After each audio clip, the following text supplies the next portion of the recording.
ou Vincent Rousseau. De larges extraits de cette manifestation vous ont été proposés dans Chronosport. Ce soir, revenons un peu sur l'épreuve phare de cette réunion, le 1500 mètres parrainé, excusez du peu, par Antenne Centre. Égalité la plus parfaite. Le chronométrage électronique a rendu son verdict. Il n'y aura pas un vainqueur, mais deux, sur le 1500 mètres programmé sur la nouvelle piste du Tivoli, dimanche en début de soirée.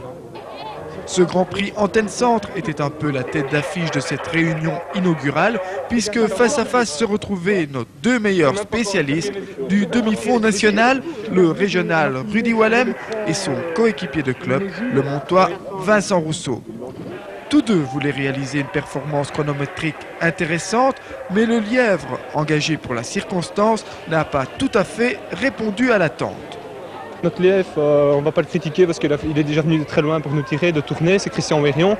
On espérait qu'il nous passe en 1,57, 1,56 au 800, il est passé qu'en 2 minutes. Et puis Vincent a repris le relais, mais il faut dire on était tout de suite livrés à nous-mêmes. Il restait à la moitié course, on était déjà tout seul. Et alors il faut dire aussi qu'il y a une certaine rivalité entre moi et Vincent n'a pas trop tiré, je veux dire incisivement. Pour faire un chrono, on a surtout misé alors la place, quoi. Alors Vincent termine du 800 au 1000 en 32 secondes, et alors dans le dernier tour, c'était le plus fort qui gagnait, quoi. Alors Vincent m'a essayé de tirer le dernier tour, et dans les 200 derniers mètres, a attaqué très sèchement pour me prendre quelques mètres, ce qu'il a fait d'ailleurs, parce qu'il m'a surpris, il est passé derrière, comme vous avez vu.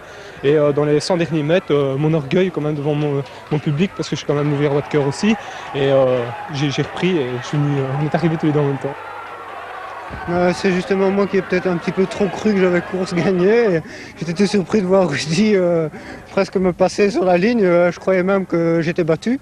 Mais c'était vraiment sur le fil à la fin. Je crois que si j'avais vu peut-être revenir un petit peu plus tôt, j'aurais peut-être essayé de redonner un petit coup. Mais ici, bon, il était vraiment trop tard.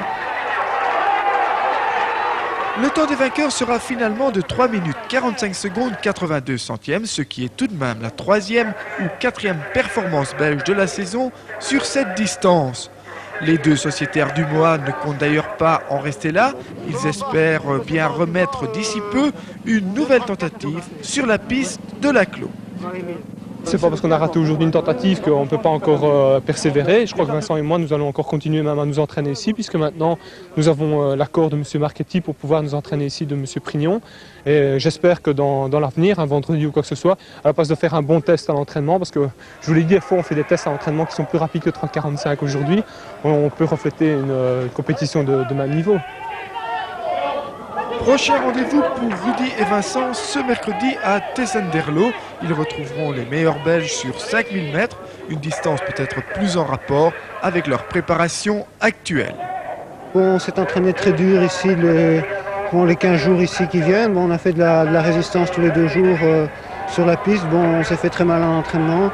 Je suis arrivé ici malgré tout un petit peu émoussé quand même des durs entraînements que j'avais fait avec Rudy. Et bon, on était un petit peu fatigués, j'étais pas tellement dans le rythme d'un 1500, disons que ça nous a fait du bien quand même pour nous secouer un petit peu 3 jours avant le 5000 de Tessenderlo.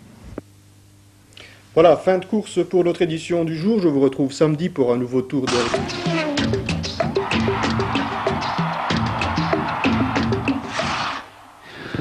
Madame, Monsieur, bonsoir.